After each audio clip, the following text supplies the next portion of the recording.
అన్న నమస్తేనా. నమస్తే బ్రదర్. అన్న ఇప్పుడు చూసుకుంటే కూటమి ప్రభుత్వం అధికారంలోకి వచ్చిన తర్వాత కొంతమంది ప్రభుత్వ ఉద్యోగస్తులు ఇప్పటికీ 6 నెలలు గడుస్తూ ఉన్నా వైఎస్ఆర్సీపీ పార్టీకి సపోర్ట్ చేసుకుంటూ వైఎస్ఆర్సీపీ పార్టీకి కోవట్లుగా మారిపోయి కొంతమంది ప్రభుత్వ ఉద్యోగం చేస్తూ కూడా వైఎస్ఆర్సీపీ పార్టీకి సపోర్ట్ చేసిన వారిని ఉద్యోగస్తులని తొలగిస్తూ ఉన్నారు. సో ఈ సంఘటన ఈ ఘటన ఎలా చూడొచ్చు అంటారు? అంటే ప్రభుత్వ ఉద్యోగుల్ని తొలగిస్తున్నారు అనే మాట ఏదైతే ఉందో వాళ్ళు ప్రభుత్వ ఉద్యోగుల్లో పనిచేయలేదు ముందు. గత 5 ఏళ్లలో చూసుకుంటే మీరు చెప్పిన ప్రభుత్వ ఉద్యోగుల్లో మొట్టమొదటిగా మనం మాట్లాడుకోవాల్సింది మాజీ సిఐడి చీఫ్ సునీల్ కుమార్ గారి గురించి. ఆయన జగన్మోహన్ రెడ్డి గారికి ఏ విధమైన కోవర్ట్ ఆపరేషన్స్ చేశారో, జగన్మోహన్ రెడ్డి మెప్పు పొందేందుకు ఇటు కూటమి పార్టీల్లో ఉన్న నాయకుల్ని అలాగే కార్యకర్తల్ని ఎన్ని విధాలుగా ఇబ్బంది పెట్టారో అందరూ చూశారు. అంటే ఇక్కడ వాళ్ళు ఏం తప్పు చేయకుండానే వాళ్ళని తీసుకెళ్ళి ఇబ్బంది పెట్టారా అని మీరు అడగవచ్చు. ప్రూఫ్స్ ఉన్నాయి కదండి, తప్పు చేశారా చేయలేదా అనేది. ఇప్పుడు రఘురామకృష్ణరాజు గారు ఉన్నారు, ఆయన ఏం తప్పు చేశారని స్టేషన్కి తీసుకెళ్ళి ఆయన్ని కాళ్ళ మీద వాపు వచ్చేంతవరకు కొట్టారు. అలాగే మిగిలిన కొంతమంది గ్రామ స్థాయి నాయకులు కార్యకర్తలు ఉంటారు, లేదా సోషల్ మీడియా యాక్టివిస్టులు ఉంటారు. వాళ్ళని తీసుకెళ్ళి ఏ విధంగా వాళ్ళ మీద దాడులు చేశారో, ఎన్ని ఇబ్బందులు పెట్టారో మనం చూసాం. చంద్రబాబు నాయుడు గారు అరెస్ట్ అప్పుడు ఇదే సునీల్ కుమార్ గారు, అదేవిధంగా పొన్నవాళ్ళు సుధాకర్ రెడ్డి గారు, ఇది ప్రభుత్వ తరపు లాయర్ గారు ఢిల్లీ వెళ్ళి ప్రెస్ మీట్ పెట్టారు. అదేమన్నా అవసరం ఉందండి అసలు? ఢిల్లీ వెళ్ళి ఒక స్టేట్ నాయకుడిని అరెస్ట్ చేస్తే ఢిల్లీలో ప్రెస్ మీట్ ఏంటండి? ఇదొక రకం. ఇక ప్రభుత్వ ఉద్యోగుల విషయానికి వద్దాం. సెక్రటరియేట్ ఏపీ ఎన్జిఓస్ అధ్యక్షులు వెంకటరమణారెడ్డో ఏదో పేరుందండి ఆయన ప్రభుత్వానికి ఎంత దాసోహం అన్నాడంటే, ఉద్యోగులకి ప్రభుత్వం ఎంత అన్యాయం చేసినా ఏ రోజు నోరు మెదపలా. పైగా మళ్ళీ దాన్ని కవర్ చేస్తూ జగన్మోహన్ రెడ్డి గారు ప్రభుత్వ ఉద్యోగులకి చేసినన్ని మంచి పనులు ఏ ప్రభుత్వంలో జరగలేదని చెప్పి అబద్ధ ప్రచారం చేయడం మొదలుపెట్టాడు. ఎన్నికల సమయంలో ఆయన ఒక ప్రభుత్వ ఉద్యోగ స్థితిలో ఉండి దాన్ని పక్కన పెట్టేసి జగన్మోహన్ రెడ్డి కోసం పనిచేసే విధంగా ఆయన చేసిన వ్యాఖ్యలు, ఉద్యోగస్తులతో మీటింగులు పెట్టి అందరూ జగన్మోహన్ రెడ్డికే ఓట్లు వేయాలి అనే విధంగా ఆయన మాట్లాడిన తీరులు అన్నీ మనకు బయటకు వచ్చినాయి. అలాంటి వాళ్ళని ప్రభుత్వం మారిన తర్వాత ఉద్యోగంలో ఉంచడం కరెక్ట్ అంటారా? సరే, మీరు అడగొచ్చు, ఈరోజు కూటమి ప్రభుత్వం అధికారంలోకి వచ్చింది కాబట్టి మరి కూటమి ప్రభుత్వానికి కూడా సపోర్ట్ చేసే ఉద్యోగులు ఉంటారు కదా, మరి వాళ్ళని కూడా ఇలాగే తొలగిస్తారా అంటే, ఇప్పుడు ఏ ప్రభుత్వం అయినా అధికారంలోకి రానివ్వండి, ఆ ప్రభుత్వానికి మద్దతుగా ఉండే, మద్దతు అనే కన్నా కూడా ఆ ప్రభుత్వానికి దాసోహం అనే కొంతమంది ఉద్యోగులు ఉంటారు. ఏ ప్రభుత్వంలోనే ఉంటారు. మళ్ళీ ఇది నేను తప్పు పడుతున్నాను లేదా నేను ఇలా మాట్లాడడం తప్పు అని చెప్పి కొంతమంది బాధపడవచ్చు, కానీ అది తెలుగుదేశం ప్రభుత్వమా, లేదా వైఎస్ఆర్సీపీ ప్రభుత్వమా, బీజేపీ ప్రభుత్వమా, ఇంకో ప్రభుత్వం ఏదైనా కావచ్చు. ఏ పార్టీకైనా ఆ పార్టీకి సంబంధించిన కొంతమంది కోవట్లు ఉంటారు, ఆ పార్టీకి అనుకూలంగా పనిచేయడానికే చూస్తారు.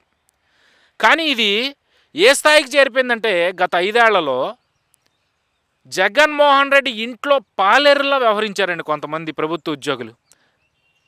ఇప్పుడు నీకు ఆ పార్టీ మీదో లేదా ఆ నాయకుడి మీదో అభిమానం ఉందనుకో, నువ్వు ఏ విధంగా పనిచేయాలి, ప్రభుత్వ స్థానంలో కూర్చున్నావు, ప్రజలు కట్టే ట్యాక్సుల ద్వారా జీతం తీసుకుంటా ఉన్నావు, నీ కుటుంబాన్ని ప్రజలు పోషిస్తూ ఉన్నారు, అప్పుడు నువ్వు ఏ విధంగా పనిచేయాలి?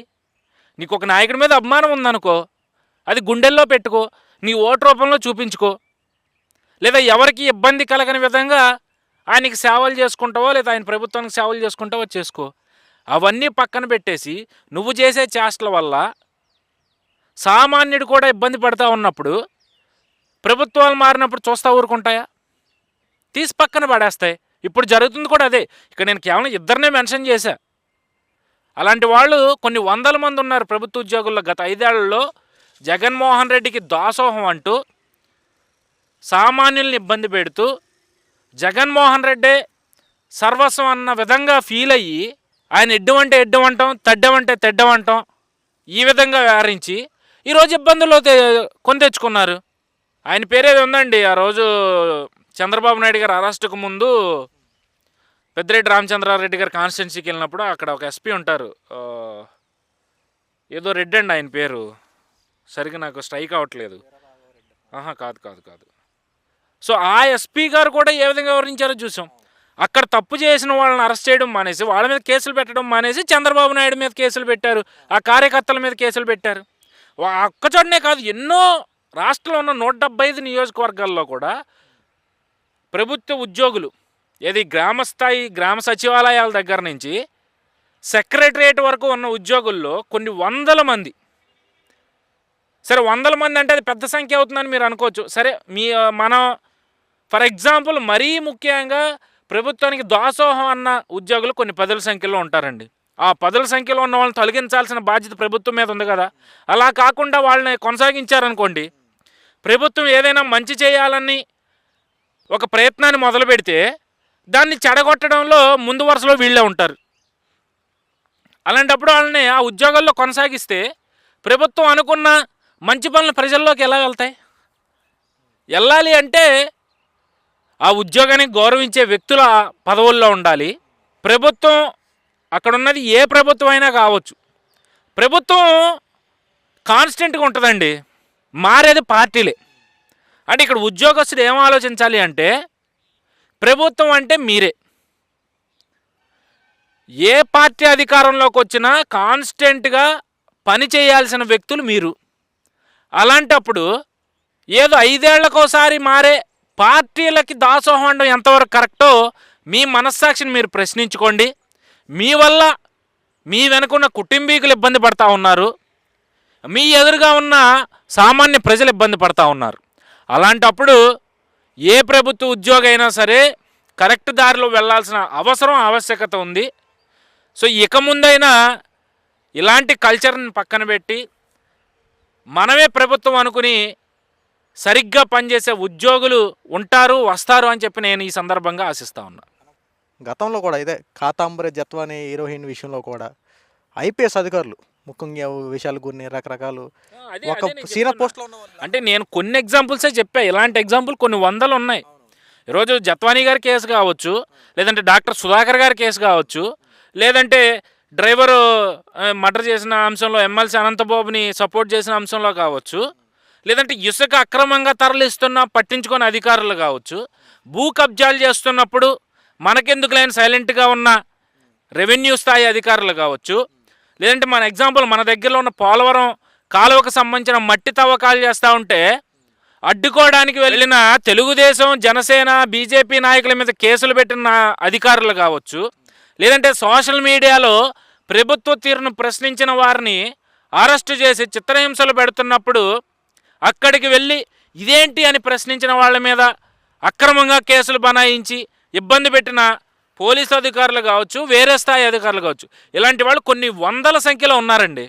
సో జత్వానీ కేసు కూడా అందులో ఒకటి. సో మరి అలాంటప్పుడు అధికారులు తప్పించడంలో తప్పే ఉంది. ఇప్పుడు ఫర్ ఎగ్జాంపుల్ అందరికీ బాగా తెలిసిన అంశం వివేకానంద రెడ్డి గారి హత్య కేసు అండి. ఆ కేసుని సరైన దారిలో సక్రమంగా ఎంక్వైరీ చేస్తున్న సిబిఐ అధికారులనే ఏ విధంగా ఇబ్బంది పెట్టారో చూసాం. ఢిల్లీ నుంచి సిబిఐ అధికారులు కడపకు వస్తే, ఎందుకు అవినాష్ రెడ్డిని అరెస్ట్ చేయడానికి కడపకు వస్తే అక్కడున్న లోకల్ పోలీసులు కొంతమంది రౌడీల్ని కలుపుకుని అవినాష్ రెడ్డి ఏ విధమైన డ్రామా ఆడాడో మనం చూసాం.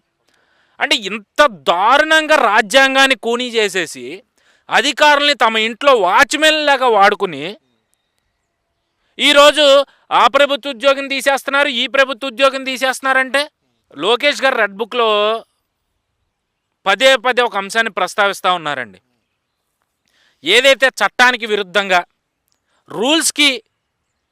రూల్స్ని అతిక్రమించి పనిచేశారో ఆ అధికారులందరికీ కూడా ఖచ్చితంగా వచ్చే రోజులో శిక్షలు పడాల్సిన పరిస్థితి వస్తుంది, శిక్షలు పడతాయి, దానికి అనుగుణంగానే రూల్స్ని పాటించండి అని చెప్పి ఆయన పాదయాత్ర సమయంలో 1కి 100 సార్లు చెప్పారు. చెప్పినప్పుడైనా అర్థం చేసుకోవాలి కదండి.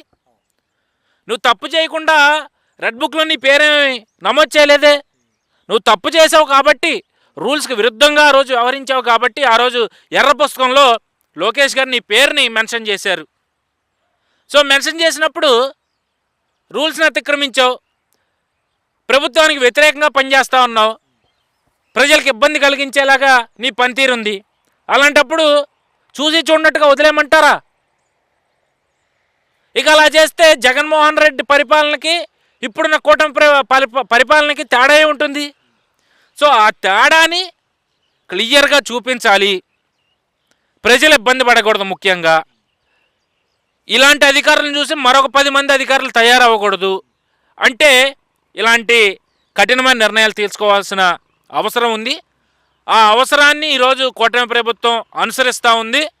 తప్పు చేసిన వాళ్ళని ఖచ్చితంగా ఇప్పటికే శిక్షిస్తూ ఉన్నారు. మరిన్ని రోజుల్లో అవి ఇంకో స్థాయికి చేరతాయని అయితే నేను ఈ సందర్భంగా భావిస్తూ ఉన్నాను. Thank you. Okay brother.